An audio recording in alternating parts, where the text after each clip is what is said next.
Tonight on CTV News at 6. Infrastructure failed. People are just tired of not having access to clean water and having the inability to have health care. A First Nation community declares a state of emergency. The big reveal. Look at that beautiful train. The Northlander is one step closer to hitting the tracks. And it's a popular outdoor pastime. We rely heavily on volunteers to build and maintain the rink, and then we supplement that with staffing. The city of Greater Sudbury is looking to get more volunteers to help with outdoor rinks. CTV News at 6 with Tony Ryma and Rick Wyman with weather. Good evening. So glad you can spend some time with us on this Thursday. CTV News has learned at least 6 senior managers at the city of Greater Sudbury have been dismissed. In a statement, the city says they're undergoing a period of organizational change and staffing decisions are being made to support the city's renewed strategic direction, adding this restructuring is intended to help accelerate the change, ensuring value for taxpayers. While the city said it could not discuss specific personnel matters, sources have confirmed Kevin Folk, General Manager of Corporate Services, Deputy Fire Chief Jesse Oshel, Melissa Roney, Deputy Chief of Paramedic Services, and David Shellstead, the Director of Engineering Services, were among the 6 let go. CTV is following this developing story. For more, don't forget, head to ctvnewsnorthernontario.ca. 4 people, including 2 young children, are in hospital with life-threatening injuries after a multi-vehicle crash in Sault Ste. Marie. The intersection of Black Road and Second Line East was closed around 7 last night. Police say a van traveling at a high rate of speed on Black Road struck an SUV head-on. Another vehicle was hit as a result of the first collision, and 3 more vehicles ended up in snowbanks trying to avoid the incident. The driver of the SUV and their 2-year-old and infant passengers were taken to hospital, as well as the driver of the van, all with life-threatening injuries.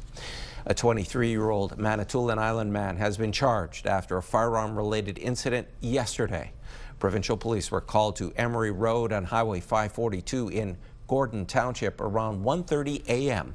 While no physical injuries were reported, police say they arrested the man and charged him with attempted murder, assault, breaking and entering, and several firearm offenses. A remote First Nation community in Northern Ontario has declared a state of emergency after its aging infrastructure failed. Now leadership is planning to evacuate residents. We get more from CTV's Angela Gemmell. 2026 isn't starting off well for Kashechewan First Nation. Several infrastructure issues have led the leadership to declare a state of emergency. People are just tired of not having access to clean water and having the inability to have health care. On Sunday, the water treatment system failed, causing sewage to back up into homes and contaminate the water supply. That also caused flooding at the community's nursing station. The infrastructure is more than 30 years old and in need of upgrades. It's something they've been trying to address with the federal government. It's an ongoing issue with these deficiencies. The government keep putting band-aid solutions on this water plant. Like I said, we want permanent solutions. About 100 vulnerable residents have already been evacuated from the First Nation and flown to Timmins and Kapuskasing.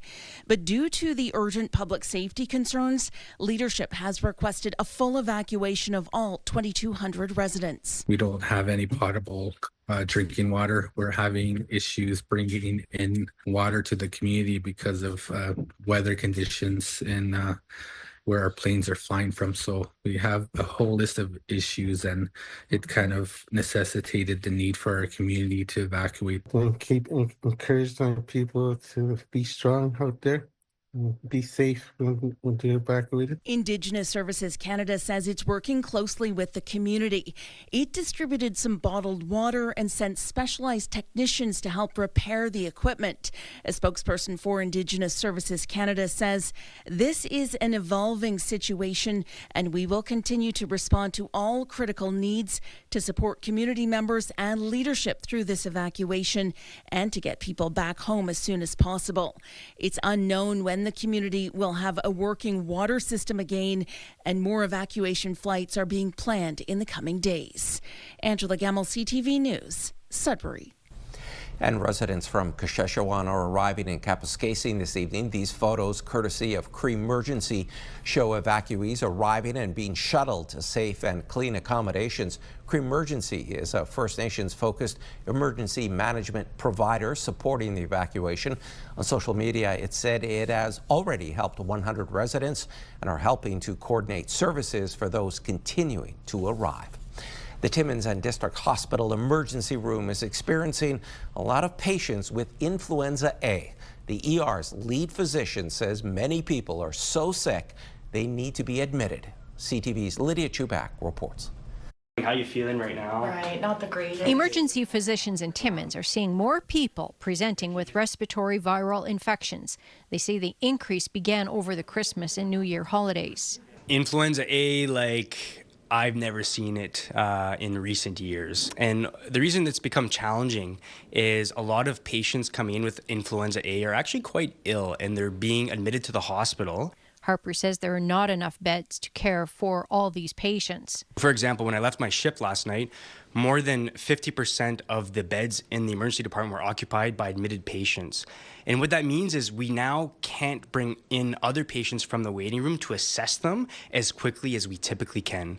And what happens with that is our wait times tend to go up. And Harper says when people have to wait, they get frustrated. We get too much yelling and patients picking up the phone and thinking that it's our fault. And I just don't think it's fair to, the nurses and the ward clerks and the physicians that are just working so hard. If people are unsure if they should go to the emergency room with flu symptoms, the hospital's website under Emergency Department has a list of clinics, including virtual care options. You should not have a fever for longer than 5 days. If you do, you should be seen by a healthcare practitioner. If you're having a difficult time breathing at home, if you're having chest pain, if you're vomiting or having so much diarrhea that you feel that you're dehydrated, that requires an assessment for sure. And we're always happy to see patients for that. Another piece of advice from the ER is to remember that influenza A is not a bacterial infection and cannot be treated with antibiotics. Lydia Chubak, CTV News, Timmins. And Timmins area school bus cancellations continue today, but schools were open. Northeast Tri-Board Student Transportation issuing a statement this morning saying school bus routes will open on an individual basis day by day based on road safety conditions. Parents are told to visit the website for cancellation notices and can sign up for email notifications. Meanwhile, Transport Scalar Timmins says some routes will reopen tomorrow. Parents are being directed to its website to see a full list of operational bus routes. It's now time for our first check on weather. Messy conditions out there. Can things get worse? For more on that, here's CTV's Rick Wyman. Tony, I feel like the Grim Reaper about to tell people in Timmins that there's more snow in the offing, but we do have some rain in the forecast for late this evening and overnight, and the big transition to snow, as you can see in yellow. That's pretty well the high-risk area for precipitation this evening and continuing into tomorrow. So let's take a look at our systems map right now throughout Northeastern Ontario. This is going to clobber us either with snow or rain. We'll get into some of the amounts a little bit later on, but again, with that snow, it's unavoidable right now, according to Environment Canada. Some details a little bit later on. We'll begin with the currents. Tony, back to you. Thanks for that, Rick. Show and tell still to come on CTV News at 6. Ontario government officials revealed the first train set of the new Northlander. Right now, let's head to Sault Ste. Marie and the International Bridge. This is of traffic heading into Sault, Ontario. It's 1 Celsius. We are back in a few minutes. Fuel your Fridays with CTV and Pure Country. Enter online for a chance to win a $100 gas gift card. Fuel your Fridays. Powered by CAA. Life isn't one size fits all. Neither is CAA. In Toronto today, one of Ontario Northland's new passenger rail trains was unveiled. The service was cancelled nearly 14 years ago. But as CTV's Eric Tashner tells us, the Ford government says it's a step closer to fulfilling a promise it made to Northerners. Folks, look at that beautiful train. The first of 3 train sets on the tracks, ready to move ahead. The Northlander is more than a train. It's a lifeline to jobs, education, family and friends, and so much more. The train will undergo testing in Toronto before moving north to ensure all systems function and meet safety and performance standards before launching sometime this year. Additional amenities, additional leg and foot room. The Northlander will make the 740-kilometer journey between Toronto and Timmins with a rail connection to Cochrane and stops along the way. My youngest is currently a student at York University, and the difference is that when he comes home to the north now using the bus, when he gets to North Bay, his travel ends there, and we have to go from Kirkland Lake, our hometown, to North Bay to get him. The Northlander was parked in 2012 by the previous Liberal government due to high operating costs and stagnant ridership. To ensure this doesn't happen again, Ontario Northland is trying to get the schedule right. And I think that that's going to really draw people to be able to use it. And has a pricing strategy for review before the Ministry of Transportation. We have the benefit of operating transportation services by bus and by passenger rail in the north for decades. We also collaborate with our industry partners, just like Via Rail, where we are today, to understand what the current market is. Before passenger rail service resumes, there have been a series of provincial infrastructure investments to reconstruct train platforms, install new shelters, and make upgrades to the warning system. You know, it's time to start thinking ahead and thinking how we can service all the communities, both east and west. And while there is great excitement for the Northlanders' return, it connects our province from north to south and creates economic opportunity. There is still a lot of work to do before it's all aboard. Eric Tashner, CTV News, North Bay. And to talk more about the arrival of the first Northlander train, let's bring in Nipissing MPP and Minister of Economic Development, Job Creation and Trade, Vic Fedeli. He joins us live from North Bay. Hi there, Mr. Fedeli. Tony, how are you tonight? I'm doing well. How long will the testing take for these train sets before they are operational? Any idea? Yeah, they're going to be doing some of the testing in Toronto for a couple of months. Then they'll come up north into North Bay and be here to be stationed here, do more testing. They'll do the complete testing up the track now. So we'll see the Northlander get into service sometime this year, obviously. And each train set, I understand, is one locomotive and 3 passenger cars. There are 3 in total. Any sense as to what ridership will be like this year or years down the road? Is there a lot of interest? Well, there's a tremendous amount of interest. If the amount of texts or calls that I've received today are any more proof, I'm not sure what else would be. This is what we've waited for a long time, Tony. It's really going to be a great tool. I think back to school days. Which university or college student didn't come home from the Northlander?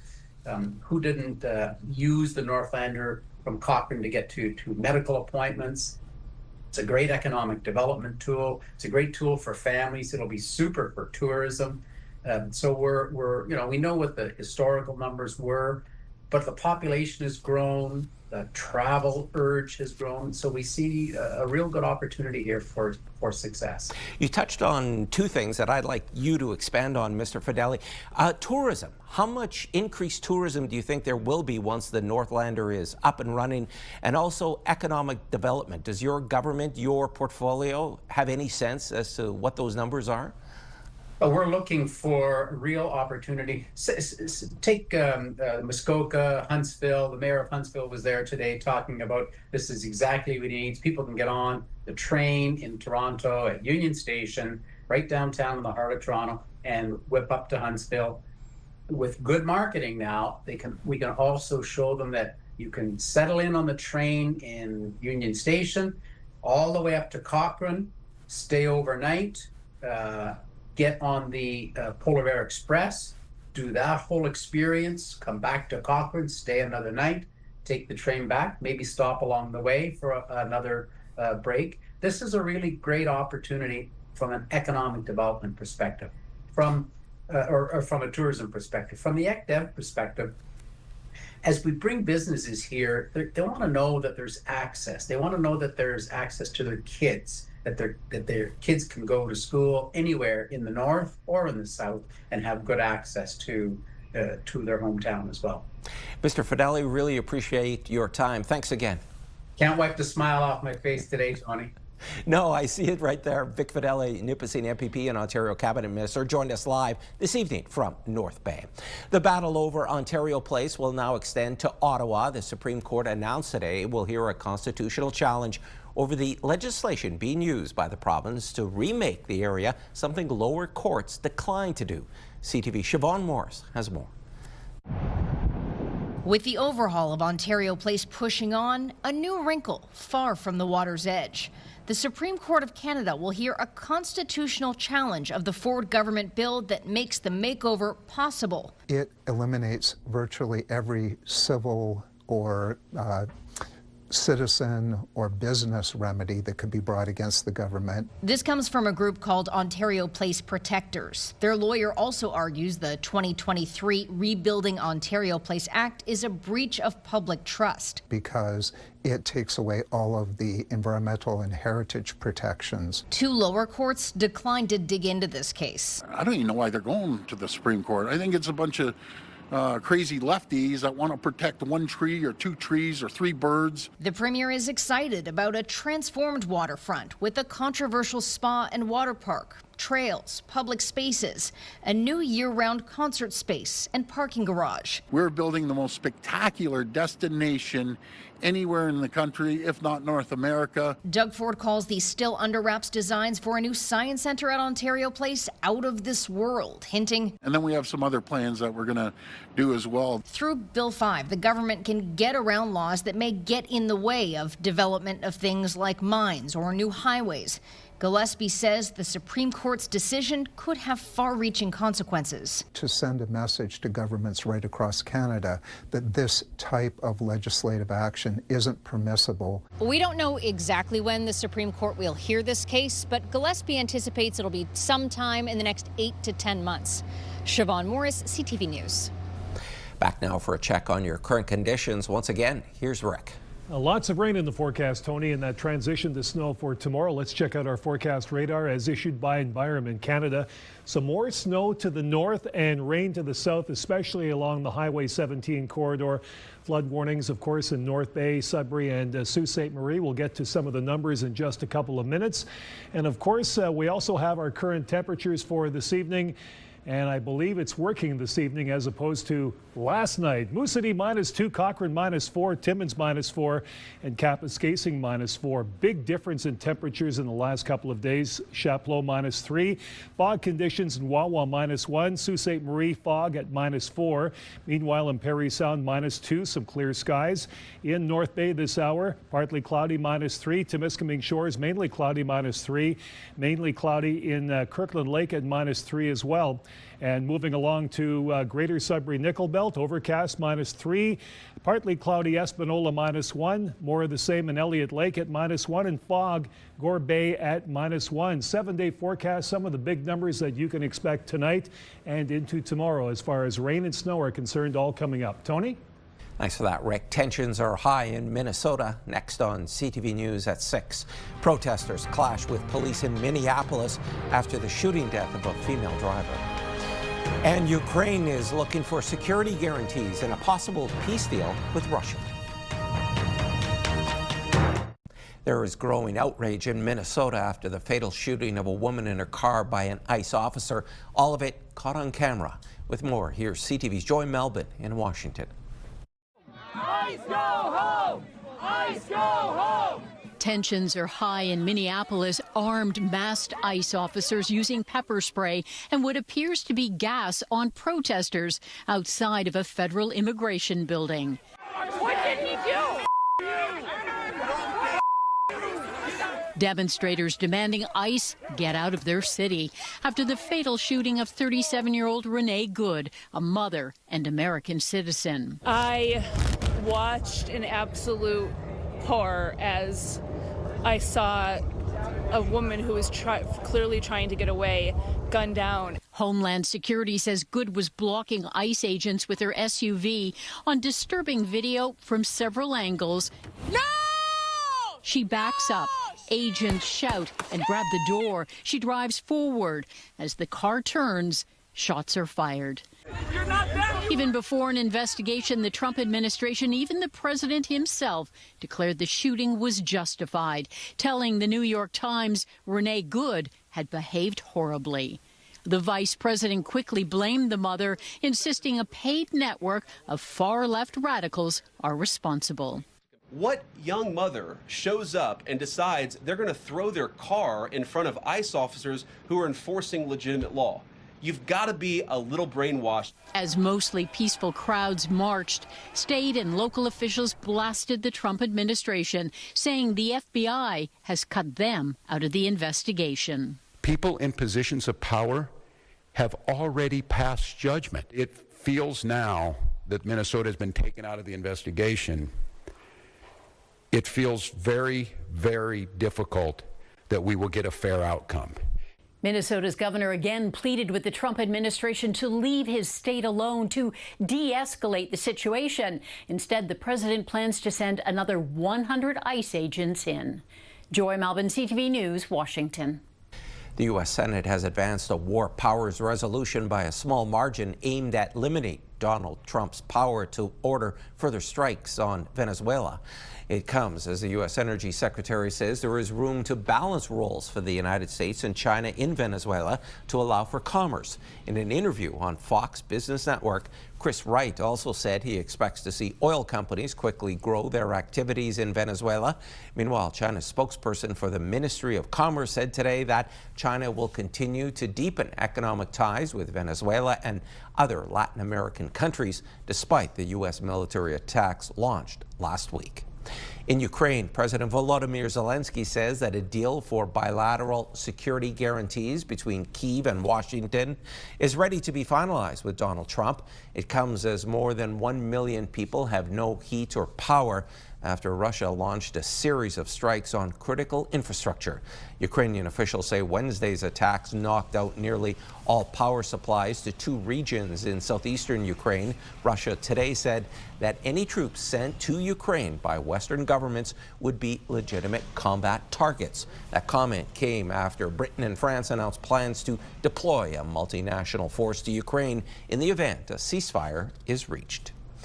Here in Canada, victims' families gathered to mark the 6-year anniversary of the downing of a Ukraine International Airlines flight over Iran. The Association of Families of Flight PS 752 victims hosted a ceremony in Richmond Hill this afternoon. Events are also planned in Windsor and Vancouver. The plane was shot down by 2 Iranian missiles minutes after taking off from Tehran on January 8, 2020.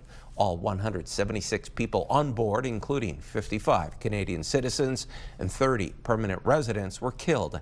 Canada has vowed to hold the Iranian regime accountable for violations of international law. Prime Minister Mark Carney is planning to host Canada's premiers in Ottawa later this month as trade tensions with the U.S. remain in the spotlight. Senior government sources tell CTV News the First Minister's meeting will take place January 29th. That'll be just over a month after the last meeting, which was held virtually for the most part, although Premier Doug Ford took part in Ottawa with Carney. The discussions come as Canada, the U.S., and Mexico gear up for the review of the North American Free Trade Deal later this year. Canadian Airlines pulled back in a big way from the U.S. over the past year and boosted flight volumes elsewhere. Figures from aviation data firm Cirium show carriers increased service to warmer climates, with Air Canada up 20% and WestJet up 81% year over year. Experts say political tensions and U.S. trade policies have dampened Canadian demand for U.S. travel, forcing airlines to compete more heavily in other markets. Airlines show no sign of a rebound, with schedules indicating a further 15% drop in cross-border flights early this year. And there's more news still ahead, but first, here's your full weather forecast with Rick. We've got a lot of weather to talk about for this evening, Tony, between rain and the transition to snow and some changing temperatures. Forecast radar Have a look. This is what's going to affect us here in Northeastern Ontario. More snow to the north, some rain to the south, especially along the Highway 17 corridor. So be careful. Flood warnings in effect North Bay, Sudbury and Sault Ste. Marie. Some snow on Saturday. And again, that's the last thing people in Timmins want to see right now. Overnight precipitation 5 to 10 millimeters in Greater Sudbury. Sault Ste. Marie 15 to 25 millimeters. Timmins 5 to 10 millimeters. 5 millimeters in Timiskaming Shores. Drizzle and rain in North Bay. Moving on over to Moosonee, a rain-snow mix. Caphurst, 2 to 4 centimeters of snow. Meanwhile, in Wawa, 5 to 10 centimeters of snow as well. 10 millimeters of rain in Gore Bay and Parry Sound, 5 millimeters. Now the scorecard for the next couple of days. Sudbury Nickel Belt, rain tomorrow, 10 to 20 millimeters, a few centimeters of snow after that. Saturday, oh, by the way, there's also the risk of a thunderstorm throughout northeastern Ontario during the day because of the intensity of the rain. Saturday, chance of snow Sunday. Monday, chance of flurries. And again, the chance of flurries on Tuesday, Wednesday, sun and cloud, if we can go that far. Minus 11 your high. It will get colder. At least we'll get to see the sunshine. Sault Ste. Marie, Algoma, rain tomorrow, 5 to 10 millimeters and a few centimeters of snow following that on the transition. Saturday, chance of snow, more of the same Sunday, chance of flurries Monday, chance of flurries Tuesday, and a break in the action next Wednesday, sun and cloud with a high of minus 8. There will be a big transition in terms of temperature as well by about midweek. Timmins, Cochrane, Kapuskasing, rain tomorrow, 10 to 15 millimeters, 5 to 10 centimeters of snow in that follow-up transition. High of +1, some cloud cover Saturday. Sunday, chance of snow, chance of flurries Monday. Tuesday, chance of flurries and some sun and cloud on Wednesday. A high of only minus 15. So you jump from minus 6 your high Tuesday to minus 15 on Wednesday.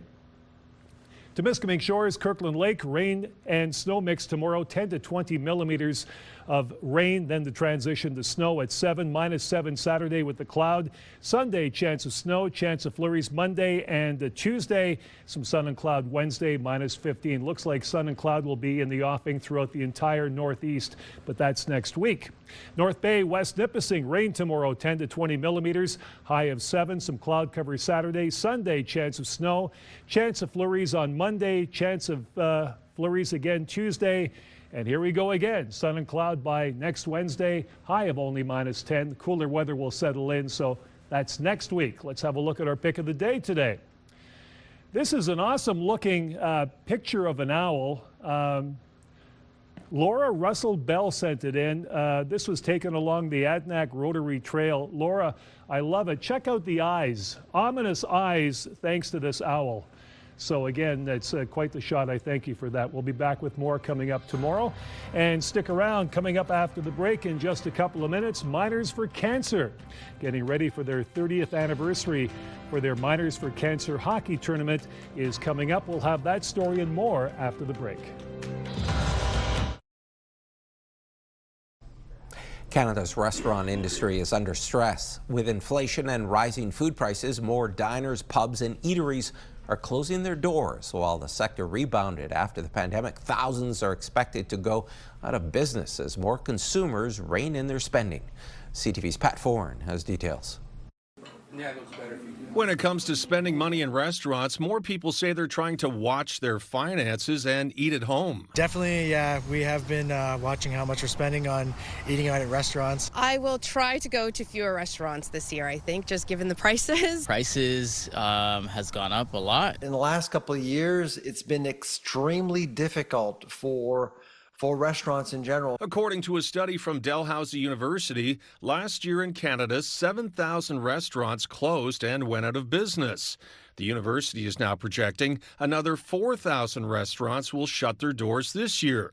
Sylvain Charlebois says consumers are becoming more frugal with their food budgets. If they do dine out, they'll dine in at home, order in, or get food delivered to avoid the tips, to avoid the expensive bottle of wine and things like that. Along with rising food prices and inflation, Restaurants Canada also blames increasing costs for rent, insurance, and wages.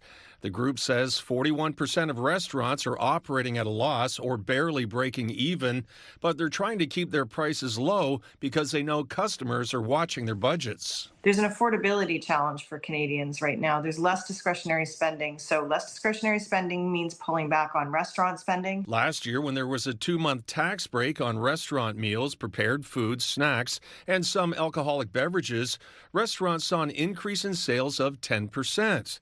Restaurant Canada says the tax break should be brought back and made permanent. Let's remove GST off of food. Why are we taxing food? We just think that is a poor public policy. Charlebois agrees. I would say we need to eliminate all taxes on food, no matter where it's consumed. Another reason restaurant sales are down is Canadians are drinking less, and alcohol sales are a profitable category for the hospitality industry. Pat Foran, CTV News. With Bell Let's Talk Day approaching, the spotlight is on community health organizations being supported by funding from the initiative. CTV's Pauline Chan visited one of them today. For a generation of Canadians, Degrassi defined their adolescence, its joys and its struggles. And for one of its stars, Stacey Mistyshin, the show also coincided with a lot of things going on in her life. I was struggling with eating disorders, anxiety, depression. I had all these issues. Fast forward, and Mistyshin is now a mental health instructor at Ontario Shores, one of the recipients of this year's grants from the Bell Let's Talk Community Mental Health Fund. The $25,000 will go specifically to a program called Recovery High School. This is the first program of its kind in North America, and it started right here at Ontario Shores.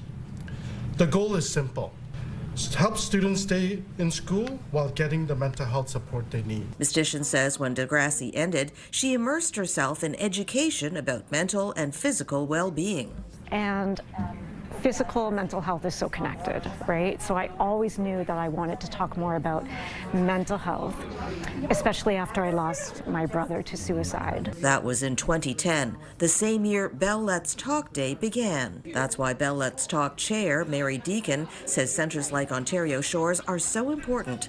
And as she handed over the corporate check, she had two particular young people in mind, her two brothers, who both died by suicide. One in particular, Ted, started struggling with OCD, obsessive compulsive disorder, when he was a very little boy. And that was at a time when there were no effective medications or treatments for obsessive compulsive disorder. Bell Let's Talk Day this year is on January 21st, and the theme is taking a moment for mental health. We wanted to build into Bell Let's Talk Day this year the notion of agency and people being empowered. There are things, in spite of what's going on in the world, there are things we can do to improve and support our mental well-being. And Mistyshin and the staff at Ontario Shores are there to help with that. Pauline Chan, CTV News. Lacing up for a major milestone, a Sudbury staple is back on the ice this month. The Miners for Cancer Alan Epps Memorial Hockey Tournament is gearing up to celebrate its 30th anniversary. Organized by nonprofit group Miners for Cancer, more than $1 million has been raised for Northern Ontario families of children with cancer through various tournaments. There will be 28 teams, live entertainment, and new this year, a children's mini sticks tournament. Our group has put in a children's mini stick tournament. So that tournament will happen Saturday during the day. Ages 4 and 5 will be one division, and then 6 to 10 for the other division. And registration is available online. Weather says registration for the mini sticks tournament is filling up fast. The tournament is January 22nd to the 25th at the Walden Arena. A helping hand still ahead on CTV News at 6. Officials at the City of Greater Sudbury say they need more volunteers to help with outdoor rinks.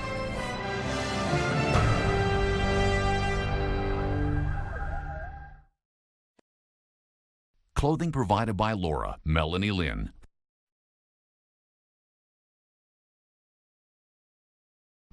There are more than 50 outdoor rinks in the City of Greater Sudbury which rely on volunteers. Right now, the city says there are 11 locations that have only a few or none at all, so officials are calling on the public to get involved. More now from CTV's Lindsay Alick. From Rosemarie, located on Gary Avenue in New Sudbury, to Central Lane Outdoor Rink, located behind the Garson Library. City officials say they are looking for volunteers age 14 and up to help out with these 11 locations across the city. We rely heavily on volunteers to build and maintain the rink, and then we supplement that with staffing. So we hire part-time staff to help with opening the field houses, being available for bathrooms and cleaning. They assist with ice making, but that's not their main purpose. Jim Neesing grew up in the neighborhood near Westmount Park and has been living in the area ever since.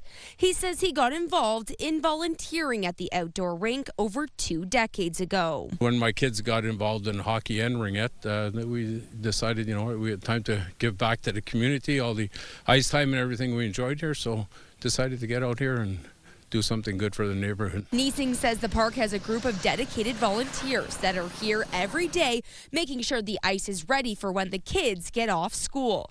On average, he says this rink sees 20 to 30 people a day. It's just great to come out here at nighttime, see the amount of kids that are out here, the smiles on their face, the great volunteers we have here in the community and all that, so it's really rewarding that way. Whether you're a high school student looking to complete volunteer hours or retired and looking to stay active, officials say over 200 volunteers make rinks like this possible, but they need more.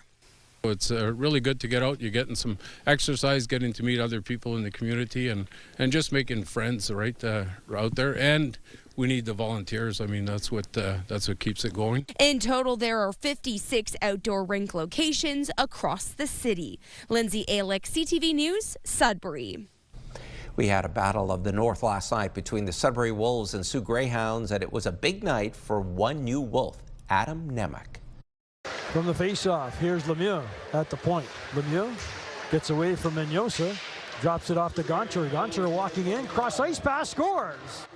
Nemec with his first OHL goal at GFL Memorial Gardens. It wouldn't be enough to catch up to the Sioux, who by that point had a pretty big lead. Hounds take this one 6-2. Tonight, the North Bay Battalion are in action. They'll play host to the Ottawa 67s, who currently sit atop the OHL standings, just 1 point ahead of the Flint Firebirds. Puck drop is 7 p.m. The Sudbury Cubs will look to strengthen their lead in the NOJHL standings this evening as they play the Powassan Voodoos. Game time is 7:10 at Countryside Arena. One of the things that makes us Northerners is how we look out for one another. Communities are no different. Earlier this week, the town of Espanola announced it had to close the arena after its Zamboni broke down. These pictures posted by Espanola on its Facebook page, town officials announcing they are back on the ice thanks to the generosity of their neighbors in Blind River. Blind River had a spare resurfacing and lent it out to Espanola, allowing the community to maintain its skating schedule. A new romantic drama from Crave, which is owned by Bell Media, is turning up the heat and shining a light on LGBTQ2S+ representation in hockey. CTV's Alexandra Hollick reports. Is everything you dreamed of? Almost. The fictional love story of 2 professional hockey players is making a real-life impact. Come here. No, you come here. No, you come here. No, you come here. Heated Rivalry is a Canadian TV series that explores the ins and outs of a queer relationship in the shadows of a hyper-masculine sport. Hockey has been probably the most masculine portrayed sport in Canadian society for a really long time, and to have this kind of a romance story portrayed inside the context of men's professional hockey at the highest level, I think will have an impact. Anne Peguerero is a sport management professor at the University of Guelph. She says the show shifts conversations about inclusivity in sport culture. It's going to take a long time to trickle up to the professional level. At You Can Play, we believe that sports are for everybody. Programs like You Can Play are leading the charge with a goal of making sure everyone feels seen and safe in sports. While the representation itself doesn't change hockey overnight, right, it does change who feels welcome to step on the ice tomorrow. And I think that that's really the biggest success of Heated Rivalry. I think it's just brought a community together that's felt neglected. Harrison Brown stars in the series. Before he retired from professional hockey, he came out as the first openly transgender player. It was just a really validating process to be able to take place as just a man in society post my hockey career. But I think it really means a lot to LGBTQ+ fans who haven't always felt welcome by the NHL. Now, the theme of representation in the show isn't limited to the gay love story off the ice. The scenes on the ice were filmed right here at the Sleeman Center in Guelph. It's always great when you watch something on TV that resonates with you because it's in your local community. I think it makes it mean more. Crave has greenlit the show for a second season, but a release date has yet to be announced. Alexandra Hullick, CTV News, Guelph. Now here's this evening's Hollywood Report. My child comes from a whole line of revolutionaries. One battle after another has received a record-breaking 7 nominations for the Screen Actors Guild Actor Awards, 5 for individual actors, plus Outstanding Cast and Stunt Ensemble. Sinners was close behind with 5 nominations. The Actors Awards stream live on Netflix March 1st. Woman's died, but right now we can't give you any more than that. That's all we got. Thank you. Detective Harper, is it true you knew her? Jeez, what was with that reporter? It's my wife. Tessa Thompson and John Bernthal star in His and Hers as estranged spouses, one a reporter, the other a detective, both searching for answers and suspicious of each other after a murder in her hometown. The limited series His and Hers premieres today on Netflix. In Hollywood, I'm David Daniel. Canadian exports to the U.S. fell in October to the lowest level ever recorded when you exclude the pandemic. BNN Bloomberg's Mirella Fernandez has more. Canada's overall trade balance went from a surplus in September to a deficit in October. Statistics Canada puts the deficit at $583 million, with Canadians importing more computers, smartphones, and other electronics in October. And that offset gains in unwrought gold Canada exported to countries, excluding the U.S. The trading partners we exported the most to, the U.K. and the U.S. Here are the closing numbers for the day. The Canadian dollar is up to 72.14. West Texas Intermediate is up $1.77 to 57.76. Western Canadian Select is down $1.62 to 41.43. And the TSX gained back 243 points today, ending the day at 32,378. Those are your business headlines. I'm Mirella Fernandez. Here are the current prices for some key commodities we watch. Gold down $1.20, closing the day at $44.7648 U.S. an ounce. Silver down $1.18 to end the day at $77.01. Copper down 8 cents, and nickel slipped 20 cents, ending the day at $7.92 U.S. a pound. Rick is back now with one last look at your Friday weather. Wet and the transition to snow throughout northeastern Ontario. Let's check out some of the temperatures that we've got going. 6 degrees, rain snow mix for tomorrow. Risk of a thunderstorm. Timmins as well. 1 degree snow rain mix. Snow and rain again in Sault Ste. Marie at +1. Meanwhile, in North Bay, 7 degrees, rain, snow, rain, drizzle in Parry Sound at 8, and of course, rain, snow, 7 degrees. So it's going to be a wet one, then the transition, Tony, to snow by late in the day. Back to you. Thanks, Rick. And finally, today in Sudbury, an Ontario Trillium Foundation announcement to establish programming to help African families gain a sense of belonging. $300,000 will establish the Village Square program. CTV's Alan Everson has more. 36-year-old Mary Akumu emigrated from Uganda in 2023. She is raising 2 boys and welcomes the opportunity to take part in Village Square, a culturally grounded program designed to help families with belonging. Being immigrants and Black, there's so much going on that sometimes we need a space that we can speak freely, and then we digest things that is affecting us in order for us to come with a solution. So that is going to help us a lot. I think it was really interesting hearing from Mary and the impact it had for herself, right? She shared her story being a single mom, coming to a new country, a new city, dealing with all the challenges we have as parents, but being feeling sort of alone and having that community come together and be able to share culture and food and community. I think that's the real value of this. Village Square programming has 3 components: parenting workshops, community cooking classes, and healing circles for Black parents, guardians, and caregivers. Building that village that supports them and their children as they rebuild their lives in Canada as immigrants or newcomers and families of African heritage. Our program will offer connection, belonging, a safe space for people to come together to learn, grow, and heal as they navigate their life in Canada. Spark Employment is the organizational mentor for thriving African families.